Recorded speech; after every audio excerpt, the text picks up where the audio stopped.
성탄절 축하 예배에 나오신 우리 성도님들을 예수님의 이름으로 환영하고 축복합니다.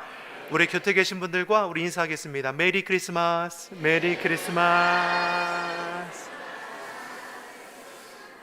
자, 분명히 어린아이와 같이 했으면 참 좋겠다라고 말했음에도 불구하고 메리 크리스마스 막 도레미파솔 메리 크리스마스 이 정도는 하시면 너무 좋을 것 같습니다. 우리 반갑게 두 손 들면서 우리 메리 크리스마스 시작. 메리 크리스마스. 아멘이시죠? 이것만 해도 너무 행복한 것 같아요. 여러분 예배 마치고 돌아가시면서 만나는 사람들이 있으면 반갑게 웃으시면서 메리 크리스마스 한번 해보세요. 저 사람의 반응이 어떠한지는 몰라도 우리는 예수님을 품은 자로서 성탄을 축하할 수 있는 우리 모습이 되기를 간절히 축복합니다. 메리 크리스마스. 메리는 기쁘고 즐겁게, 크리스마스는 예수님을 예배한다는 겁니다. 메리 크리스마스, 기쁘고 즐겁게 예수님을 예배하는 날, 성탄절인 것이죠.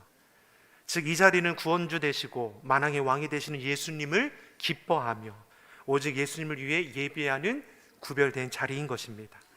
구원주로 오시는 예수님을 우리가 평생에 예배하는 자가 되기를 간절히 소망합니다.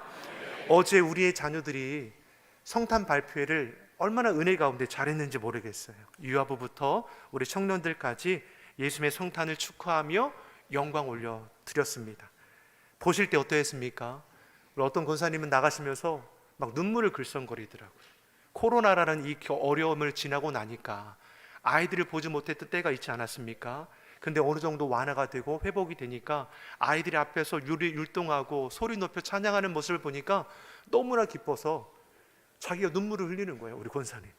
저도 그거 보면서 같이 눈물이 나더라고요.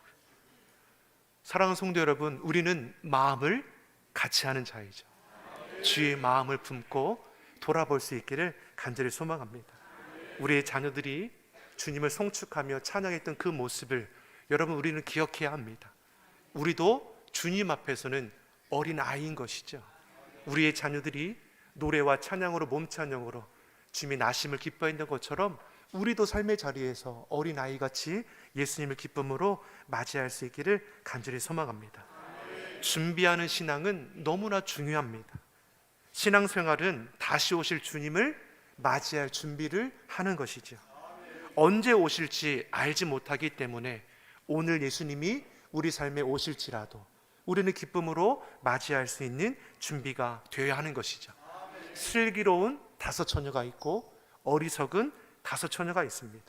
신랑 되시는 주님이 언제 오실지 모르지만 기름을 준비하는 슬기로운 5 처녀와 같은 신부가 되기를 예수님의 이름으로 축원합니다. 오늘 읽은 마태복음 2장의 말씀을 보면 예수님의 나심을 준비하는 모습이 기록되어 있습니다. 동방에서 박사들이 찾아오지 않습니까? 구약에 예언된 구원주 메시아의 나실 것을 이들이 알았고 별을 관찰하는 가운데 성령의 인도하심 가운데 찾아오게 되었습니다. 여기서 동방을 학자들은 바벨론이라고 추정을 합니다. 베들레헴까지는 대략 1500km의 거리입니다. 쉬지 않고 3개월 정도를 걸어서 올 수 있는 기간인 것이죠. 별을 보고 찾아왔다라는 것은 무엇입니까? 낮에는 안식을 취할 수밖에 없었던 것이고 밤이 되면 별을 보고 추위와 무서움을 견디면서 쫓아서 베들레헴까지 그 먼 거리를 온 것이죠.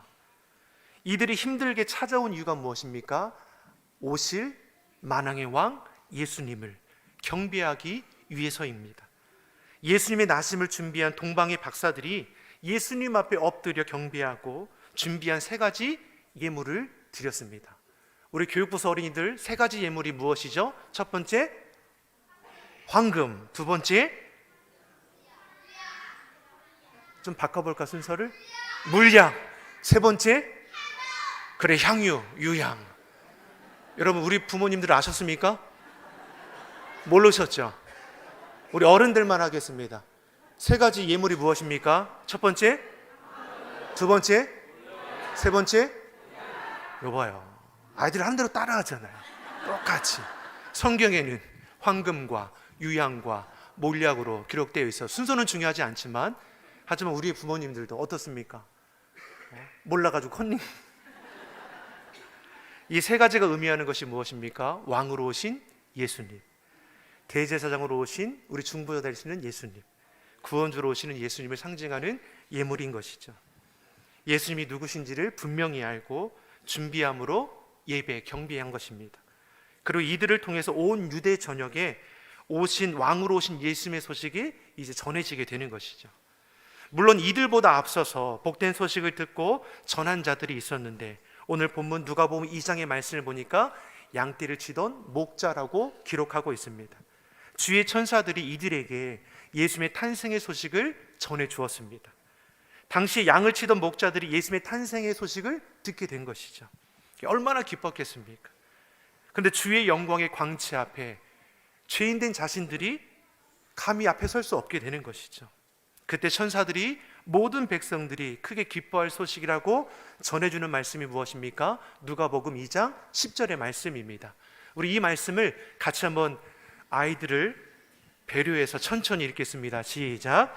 천사가 이르되 무서워 말라. 보라, 내가 온 백성에게 미칠 큰 기쁨의 좋은 소식을 너희에게 전하노라. 아멘. 당시에 소외되었던 자들에게 복된 소식이 전해졌습니다. 예수님 이 땅에 오신 기쁜 소식, 복음의 소식이 전해진 것입니다. 예수님의 나심은 인류를 구원하기 위한 하나님의 선물입니다. 무엇과 비교할 수 없는 최고의 선물이 이 땅에 육신을 입고 오신 아기 예수님이십니다.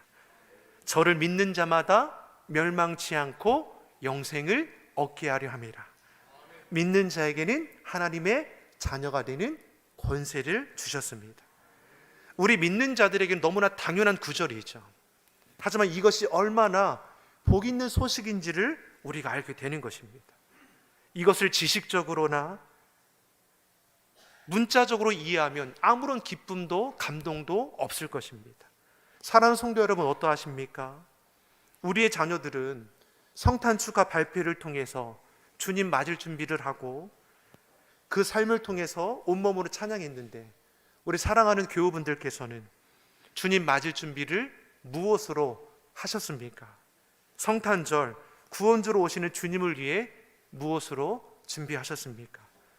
예배의 자리에 나오신 성도님의 그 삶의 자리까지도 우리가 예수를 모시고 살아가는 그 삶의 모습으로 나타나기를 간절히 소망합니다. 우리 본문 누가복음 2장 14절의 말씀을 우리 다시 한번 같이 읽어보겠습니다. 지극히 높은 곳에서는 하나님께 영광이요, 땅에서는 기뻐하심을 입은 사람들 중에 평화로다 하니라. 아멘. 우리 유년부 아이들인 것 같아요. 혹시 선물이 여유가 있다면 2개 정도는 받아야지 될 것 같아요. 예수님께서는 이 땅에 평화의 왕으로 오셨습니다. 당시 시대적 배경이 어떠합니까? 로마가 세계를 제패하지 않았습니까? 로마가 이룬 평화는 어떠한 평화입니까? 힘과 폭력으로 이룬 강압적인 평화였습니다. 오늘 시대도 비슷하지 않습니까? 힘이 지배하는 시대입니다. 여전히 힘의 논리가 작용하고 있습니다. 이러한 시대의 예수님은 샬롬으로 오셨다라는 것이죠. 평화의 왕으로 세상에 줄 수 없는 평화를 주시기 위해서 이 땅 가운데 오셨습니다. 수고하고 무거운 짐진 자들아 다 내게로 오라. 내가 너희를 쉬게 하리라. 참된 평화가 우리 주님 안에 있습니다. 내가 너희에게 주는 것은 세상에 주는 것 같지 않다라고 했습니다. 주님이 주시는 평화는 일시적이지 않습니다. 또한 강압적이지도 않습니다. 영원한 평화이고 완전한 연합을 이루는 평화인 것입니다. 이러한 평화를 주님 안에서 누리고 살아갈 수 있는 우리 모두가 되기를 예수님의 이름으로 축원합니다. 삶의 환경이 좋아져야지 평화한 것이 아니라 주님의 평화가 삶의 자리를 보는 눈은 우리를 바뀌게 한다라는 것이죠. 우리 다시 한번 누가복음 2장 13절에서 14절의 말씀을 우리 마지막으로 같이 한번 우리 읽어보겠습니다. 여러분들도 마음을 같이 해서 함께 천천히 읽어보겠습니다. 시작. 호련히 허다한 천군이 그 천사와 함께 있어 하나님을 찬송하여 가로되 지극히 높은 곳에서는 하나님께 영광이요 땅에서는 기뻐하심을 입은 사람들 중에 평화로다 하니라. 아멘. 아유야. 우리가 1년에 한 번, 2번 정도가 온 가족이 함께 예배하는데, 야, 이거 분기별로 한 번 꼭 해봤으면 좋겠어요. 너무나 힘이 되고 너무나 행복해지는 것 같아요. 저만 그런가요? 육적으로 볼 때는 예수님께서 태어나신 장소가 어디입니까? 마구간 말구유죠. 냄새나는 마구간 말구유입니다. 호적을 신고하기 위해 힘들게 베들레헴에 찾아왔는데 머물 공간이 없었다라는 겁니다. 겨우 머물 곳이 있었는데 거기가 어디입니까? 마구간이었습니다. 그런데 영적으로 보면 어떠한 곳입니까? 초라한 마구간이 아니라 수많은 천군 천사가 호위하고 찬양하는 자리였다라는 것이죠. 천군 천사의 찬송의 소리가 울려 퍼졌습니다. 지극히 높은 곳에서는 하나님께 영광이요 땅에서는 기뻐하심을 입은 자들의 평화로다. 예수님의 나심은 하나님께 영광이고 우리 모두에게 평화의 소식임을 믿습니다. 우리를 위해 가장 낮은 모습으로 이 땅에 오신 예수님을 생각하며 이 시간 우리도 천군 천사가 되어서 예수님의 성탄을 기뻐하며 하나님께 영광이고 땅에는 평화라고 찬송하는 이 한날이 되기를 예수님의 이름으로 소망합니다. 무엇보다 성탄의 기쁨을 우리도 삶의 자리에 나눌 수가 있어야 하는 것이죠. 우리가 무엇으로 성탄의 기쁨을 함께 나눌 수 있겠습니까? 구원주로 평화의 왕으로 오신 예수님을 모시고 살아가는 자로서 용서하는 이 날이 되기를 바랍니다. 여전히 불편한 대상들이 우리 주변에 있습니다. 그들을 예수님의 이름으로 용서해 줄 수 있기를 바랍니다. 올해가 가기 전에 우리 안에 앙금이 있다면 해결함 받는 은혜를 우리가 맛보기를 바랍니다. 그래서 우리를 위해 이 땅에 오신 예수님을 기뻐하며 우리 삶의 회복도 변화도 기쁨도 충만하기를 간절히 소망합니다. 기도하겠습니다. 좋으신 아버지 하나님, 하늘 보좌를 버리시고 이 땅 가운데 오신 예수님을 우리 삶의 자리에 모시기를 원합니다. 우리의 삶의 주인이 되어주시고 평생의 주님만을 높여 찬양하게 하여 주시옵소서. 하나님께는 영광이요 우리 모두에게는 기쁨과 평화가 넘치게 하여 주시옵소서. 우리 주 예수님의 이름으로 기도드립니다. 아멘.